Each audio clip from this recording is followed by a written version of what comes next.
दोस्तों, आज मैं आपको ऐसी बात बताने जा रहा हूँ जो आपने ना तो कभी सुनी होगी और ना ही महसूस किया होगा उसे। क्या आपको पता है इस संसार में संतान के रूप में घर में कौन जन्म लेता है? अगर नहीं पता है तो हमारे इस वीडियो पर शुरुआत से अंत तक जरूर बने रहें।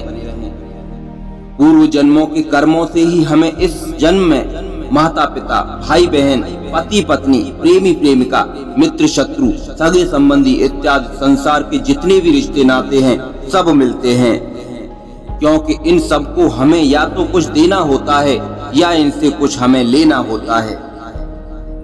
संतान के रूप में कौन आता है? वैसे ही संतान के रूप में हमारा कोई पूर्व जन्म का संबंधी ही आकर हमारे घर में जन्म लेता है, जिसे शास्त्रों में 4 प्रकार से बताया गया है। नंबर 1, ऋणानुबंध। पूर्व जन्म का कोई ऐसा जीव जिससे आपने ऋण लिया हो या उसका किसी भी प्रकार से धन नष्ट किया हो, वह आकर आपके घर में संतान बनकर जन्म लेगा और आपका धन बीमारी में या व्यर्थ के कार्यों में तब तक नष्ट करेगा जब तक उसका हिसाब पूरा ना हो जाए। नंबर 2, शत्रु पुत्र। पूर्व जन्म का कोई दुश्मन आपसे बदला लेने के लिए आपके घर में संतान बनकर आएगा और बड़ा होने पर माता पिता से मारपीट, झगड़ा या उन्हें सारी जिंदगी किसी भी प्रकार से सताता ही रहेगा।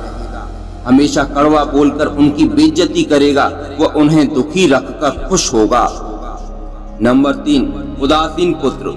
इस प्रकार की संतान ना तो माता पिता की सेवा करती है और ना ही कोई सुख देती है, बस उनको उनके हाल पर मरने के लिए छोड़ देती है। विवाह होने पर यह माता पिता से अलग हो जाते हैं। सेवक पुत्र। पूर्व जन्म में यदि आपने किसी की खूब सेवा की है तो वह अपनी की हुई सेवा का ऋण उतारने के लिए आपका पुत्र या पुत्री बनकर आता है और आपकी सेवा करता है जीवन भर। जो बोया है वही तो काटोगे।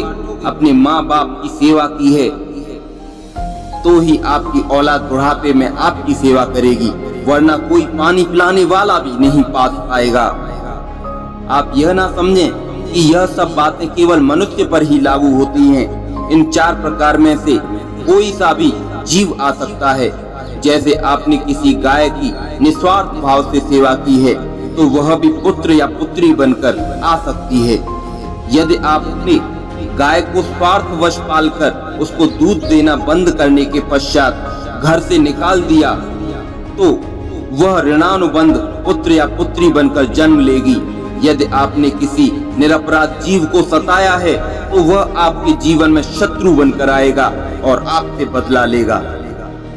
इसलिए जीवन में कभी किसी का बुरा ना करें, क्योंकि प्रकृति का नियम है कि आप जो भी करोगे उसे वह आपको इस जन्म में या अगले जन्म में 100 गुना वापस करके देगी।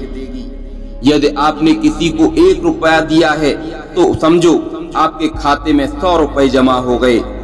यदि आपने किसी का 1 रुपया छीना है तो समझो आपकी जमा राशि से 100 रुपए निकल गए। जरा सोचिए, आप कौन सा धन साथ लेकर आए थे और कितना साथ लेकर जाओगे। जो चले गए वो कितना सोना चांदी साथ ले गए।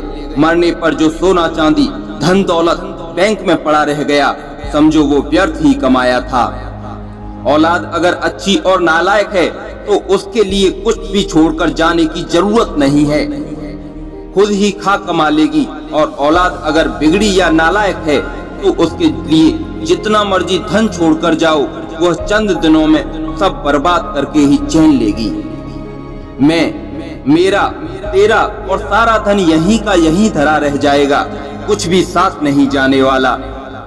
साथ यदि कुछ जाएगा भी तो सिर्फ नेकियां ही साथ जाएंगी। इसलिए जितना हो सके नेकी कर सत्कर्म करो। हमारे ऐसे और भी पावरफुल मोटिवेशनल वीडियोस देखने के लिए हमारे चैनल को प्लीज सब्सक्राइब कर दें, बेल आइकन को प्रेस कर दें, जिससे कि आने वाले लेटेस्ट वीडियो सही समय तक मिल सके। थैंक्स।